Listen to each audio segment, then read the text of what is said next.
Kalian sudah saling menzolimi. Misalnya, Roni punya adik kandung perempuan, selalu dipukul sama suaminya bertahun-tahun. Bagaimana solusi dari Kristen? Gak ada. Tidak boleh kamu menceraikan, kecuali dia dalam keadaan berzina. Betul nggak?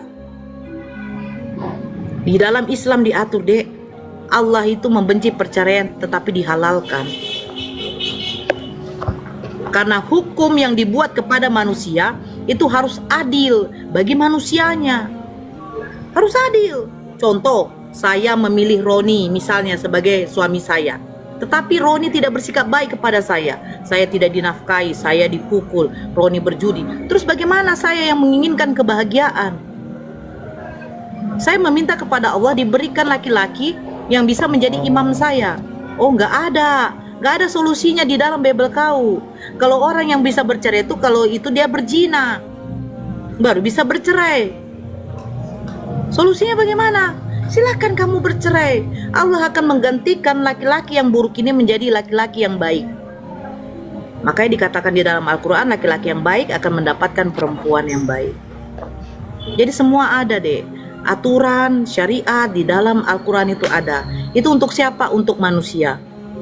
Coba kalau dipikir hal sepele saja. Roni tahu dari mana makan harus pakai tangan kanan, cebok pakai tangan kiri. Tahu dari mana? Pasti dari orang tua. Orang tua tahu dari mana? Orang tuanya sampai kepada nenek moyangnya. Nah, sekarang nenek moyangnya tahu dari mana? Di dalam riwayat suatu hadis, Nabi Muhammad berkata begini. Janganlah engkau memegang kemaluanmu, membersihkan kemaluanmu dengan tangan kanan. Artinya apa? Artinya menggunakan tangan kiri. Hanya di Islam diatur. Kristen no. Kristen gak ada. Gak ada Kristen. Ini pertanyaan Roni. terakhir. Ya, oke, silakan. Ini pertanyaan terakhir. Silakan.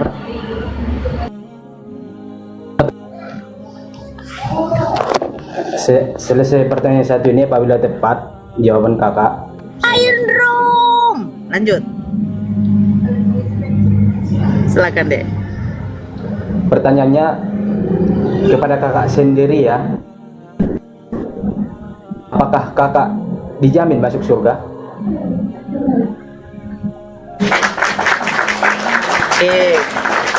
Hanya gitu.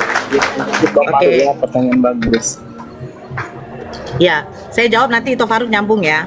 Ya, ini dari saya ya. Kenapa saya memilih Islam? Islam itu artinya selamat. Saya kisi-kisi dulu, dek. Satu contoh yang membuat sebagai satu hantaman bagi umat Kristen, satu contoh bagi umat Islam, yaitu kisahnya Fir'aun. Saya katakan, kenapa? Pada waktu Fir'aun hendak membunuh Bani Israel, Fir'aun di situ waktu menghadapi ajalnya, dia ingin mengucapkan kata beriman kepada Tuhannya Musa. Dia ingin menjadi seorang muslim, yang dimana muslim itu adalah berserah diri. Berserah kepada siapa? Kepada Allah dan Rasulnya, yaitu Nabi Muhammad. Tetapi Allah tidak mengizinkan. Kenapa Allah tidak mengizinkan?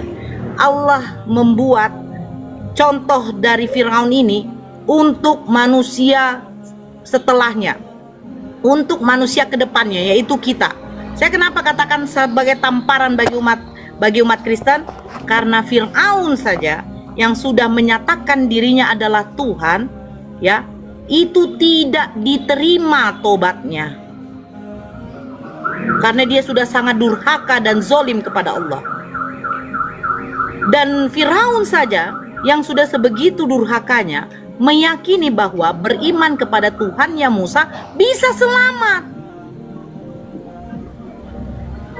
Makanya saya katakan, ini tamparan bagi saudara Kristen, contoh bagi saudara Muslim, bahwa beriman kepada Allah dan Rasulnya, Allah menjanjikan surga. Semua dosa-dosa sebesar apapun ketika kamu melakukannya, pada waktu kamu bertobat minta ampun kepada Allah, sesungguhnya Allah Maha Penerima tobat. Hanya satu dosa yang tidak akan pernah diampuni oleh Allah, yaitu apa? Menduakan, musyrik. menduakan Allah, menyekutukan Allah, menyembah selain daripada Allah, dosa yang lain insya Allah Allah akan kabulkan, akan hapuskan. Nah, Jadi saudara Kristen, kenapa dikatakan Nah, akan kembali kekal lagi. di neraka? Sebentar, sedikit lagi. Kenapa saudara Kristen akan kekal di neraka? Karena Ya. mereka telah menyekutukan Allah, mengatakan Nabi Isa dan Bunda Maria itu adalah dua Tuhan selain dari Allah.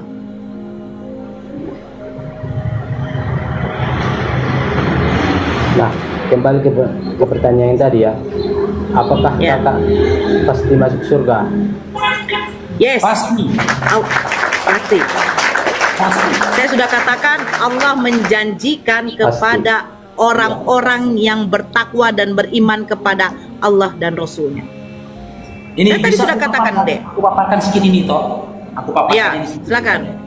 Ini aku paparkan supaya si Roni mudah memahaminya. Aku mau memaparkan dengan metode komparasi antara Tuhan versinya Kristen dengan Tuhan ya versinya Islam. Ini saya komparasikan ya dengan data ya, dengan skema. Besarkan aja diri itu. Yang mana mau itu besarkan terserah, saya di sini mute.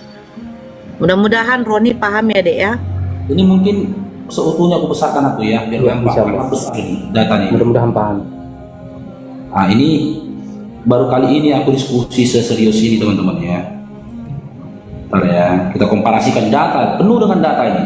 Bukan seperti misionaris yang berbicara penuh dengan dogma dan juga dusta belaka. Bentar ya, kayak mana membesarkan penuh ini? Bentar ya. Bentar, ubah dulu Roni. Oke. Kita kaji dulu perjalanan iman. Ya, dari iman Kristen dengan imannya teman-teman Islam. Ya, perjalanan iman dalam konsep iman Kristen menuju surga. Ini ya, surga Tuhannya Kristen. Dalam versi surga Tuhannya Kristen, mereka harus percaya ya skema yang saya bangun ini. Inilah proses skema ini.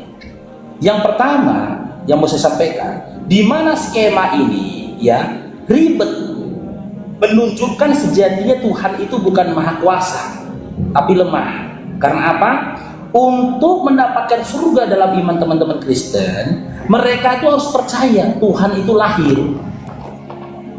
Setelah lahir, mereka harus percaya Tuhan itu hidup di dunia dalam kondisi menderita. Karena tidak ada selain dari penderitaan yang diceritakan tentang Yesus ketika dia hidup di dunia. Karena Yesus hidup di dunia menderita, dia tidak punya apapun. Dia miskin, dia nggak punya apa-apa. Selanjutnya, Tuhan, teman-teman Kristen itu mengalami proses kematian. Setelah mati, ya, baru dia bangkit. Setelah bangkit, ya, baru percaya. Setelah bangkit, baru jika percaya tentang hal itu tadi dapat surga dalam iman Kristen. Sementara, ya, narasi yang saya sampaikan ini tadi tidak ada datanya. Tidak ada datanya di dalam Bible secara eksplisit dikatakan ya Tuhan itu mengalami semua ini, tidak ada. Ini semua adalah bahagian-bahagian di mana merupakan dari dogma dan juga doktrin teman-teman iman Kristen. Sekarang kita lihat dari iman Islam, Tuhannya kami Allah, bagaimana dia memberikan surga? Allah. Sifat Allah di dalam iman Islam, dia maha penerima taubat. Yang tertulis dalam surah An-Nasr ayat terakhir, di mana dikatakan innahu kana tawwaba. Sesungguhnya dia Allah maha penerima taubat. Cukup kamu bertobat, maka Allah akan memberikan jannah kepadamu selama kamu beriman. Karena apa? Ya. Karena konsep surga di dalam Islam, ya, konsep mendapatkan surga di dalam Islam, ya, kamu tidak harus tidak pernah melakukan dosa. Surga di dalam iman Islam itu bukanlah tempat orang-orang yang tidak pernah melakukan dosa. Tapi surga di dalam iman Islam adalah tempat yang disediakan bagi orang-orang yang beriman.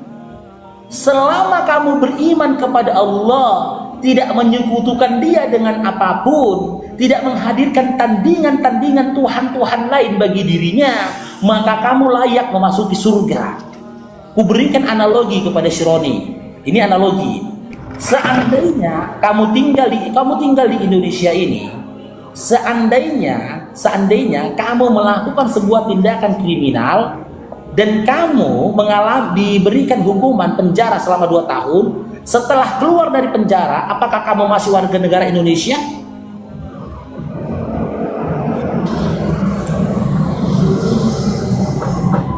Apakah kamu masih warga negara Indonesia, Roni?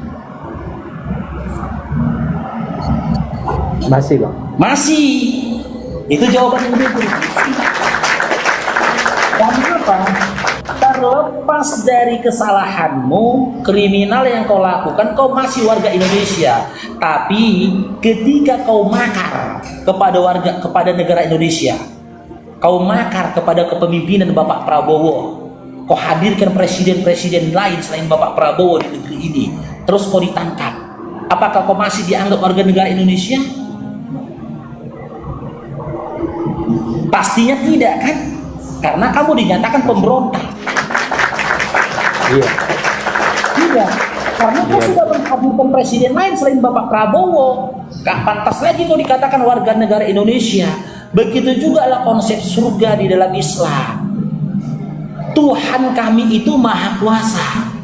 Dia gak perlu hidup penuh dengan drama, pura-pura lahir, pura-pura menderita, pura-pura diludahin, pura-pura dipukulin, pura-pura dibunuh, pura-pura bangkit hanya untuk menebus dosa. Nggak perlu. Hakikat Tuhan itu maha kuasa. Ku ampuni, kata Allah, maka diampuni. Tiada satu makhluk pun yang bisa membatasi dan juga mencegah ampunan dari Allah jika Allah berkehendak memberikan ampunan terhadap hambanya. Nih, saya kasih data nih, katanya. Contoh yang tertulis di dalam surah An-Nisa ayat 122, apa katanya? Adapun orang-orang yang beriman dan mengerjakan kebajikan, kelak akan kami masukkan ke dalam surga yang mengalir di bawahnya sungai-sungai. Mereka kekal di dalamnya selamanya. Ya, ayat ini menunjukkan bahwasanya surga itu tempat orang beriman.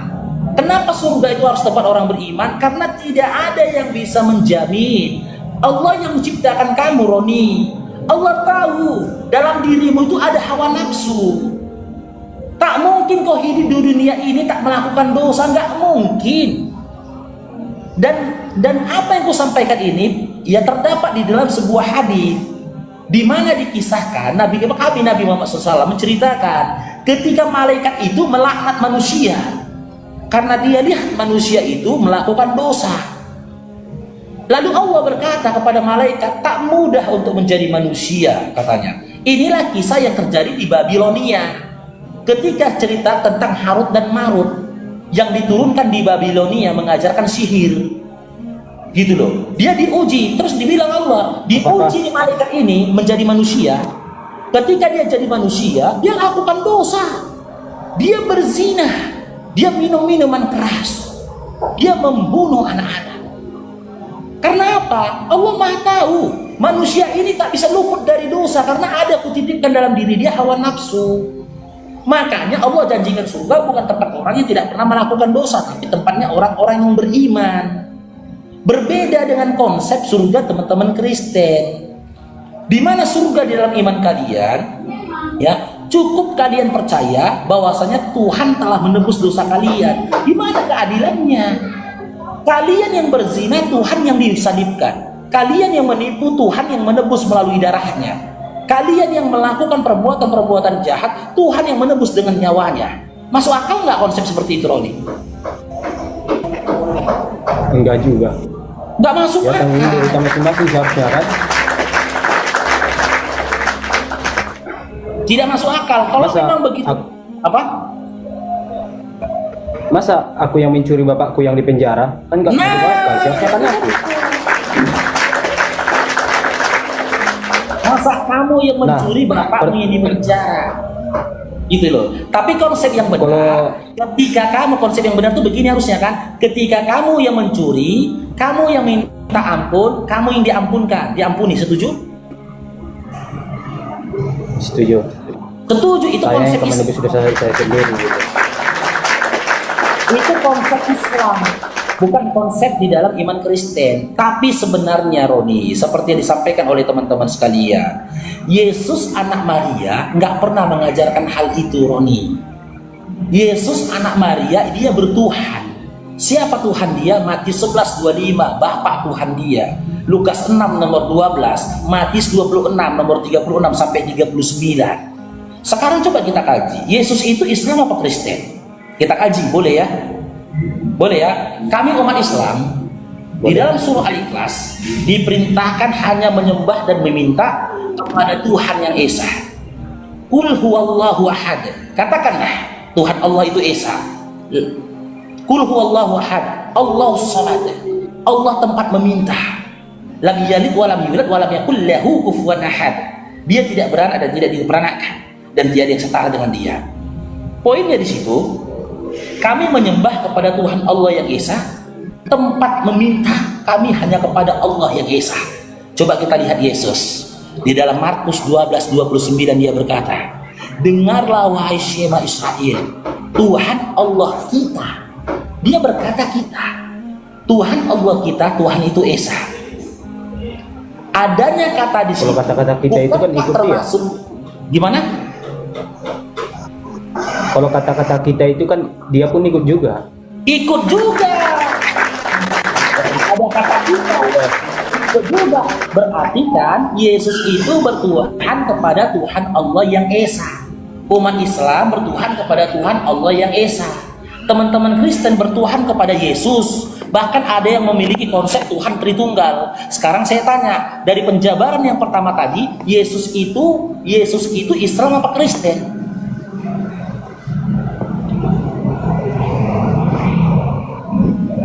Gak tahu juga sih. Gimana? Gak tahu. Dari konsep Islam apa Kristen? tadi, ini kupaparkan ini ya. Di dalam konsep Islam, Tuhan kami itu Esa. Tuhan Allah kami Esa. Ternyata Yesus menyampaikan konsep ketuhanan, Tuhan Allah itu juga Esa. Teman-teman Kristen, ya, konsep ketuhanannya Yesus yang Tuhan, bahkan Tritunggal. Tuhan itu tiga di dalam satu. Dalam pandangan konsep ketuhanan ini,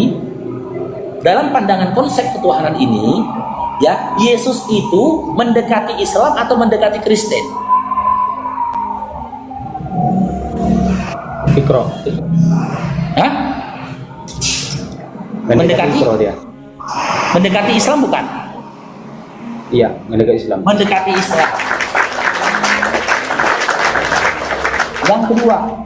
Yang kedua, kami umat Islam pribadinya itu disebut Muslim. Orang-orang yang berserah diri kepada Tuhannya. Bukan kehendak kami yang jadi, tapi kehendak dari Tuhan kami. Ya, itu konsep Muslim. Kami tidak mengutamakan kehendak kami, tapi kami mematuhi dan juga mentaati kehendak dan menjalani kehendak dari Tuhan kami. Ya, kita lihat dalam Matius 26:39. Apa kata Yesus? Ya Bapa, sekiranya cawan ini berlalu daripadaku, biarlah kehendakmu Tuhan yang jadi, bukan kehendakku.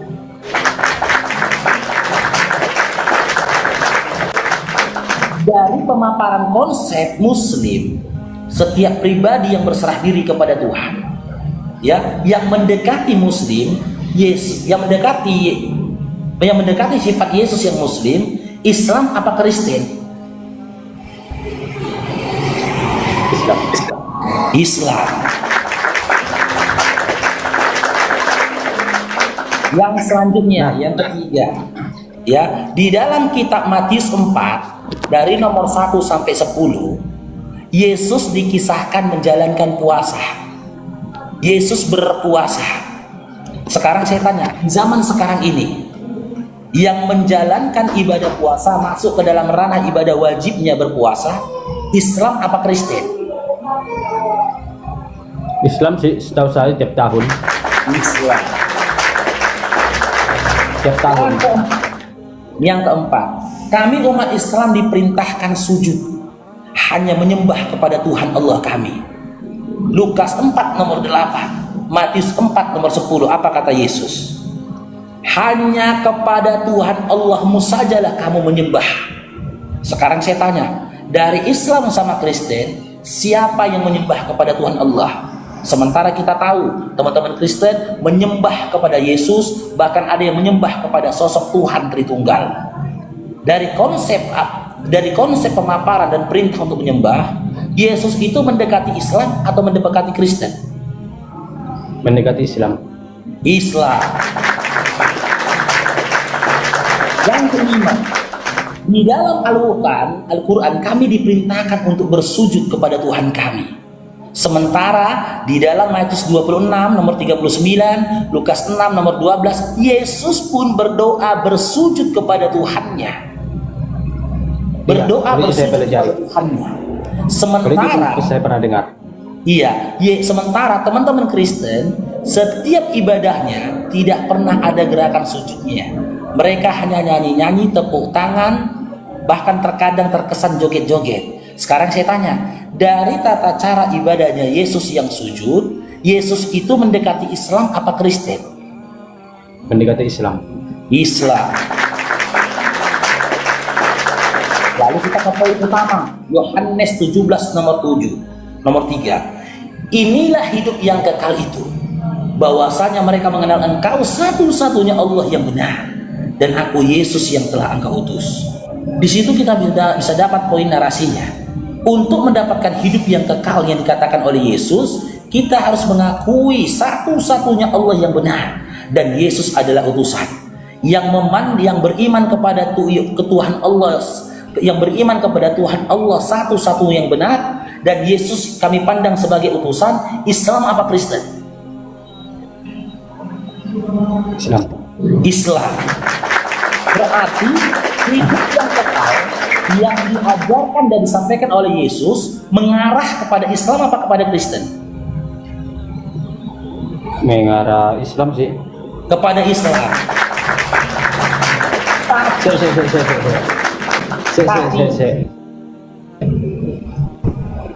Gimana? Apa namanya? Ngelek ini. Ngelek Roni, kamu ngelek Roni. Aku yang ngelek, si Roni yang ngelek. Itu Tuhan. Aku yang ngelek apa si Roni yang ngelek ini? Apa tuh? Patah-patah Roni. Patah-patah. Roni patah-patah. Apa itu? Utusan itu suruh.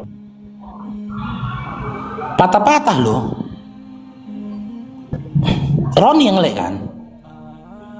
Ya, dia off cam aja toh, off cam aja dia. Udah off cam aja Roni. Jaringannya nggak kuat. Nah udah, silakan. Nah, Halo. Ya silakan. Itu suruhan bukan? Gimana? Gimana Roni? Utusan itu artinya suruhan bukan? Iya suruhan. Utusan Yesus itu utusan. artinya disuruh. Iya disuruh.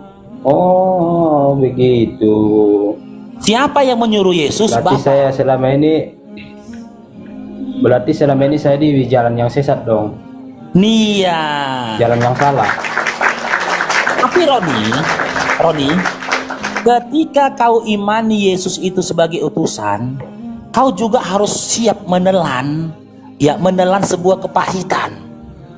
Apa kepahitan itu? Apa itu?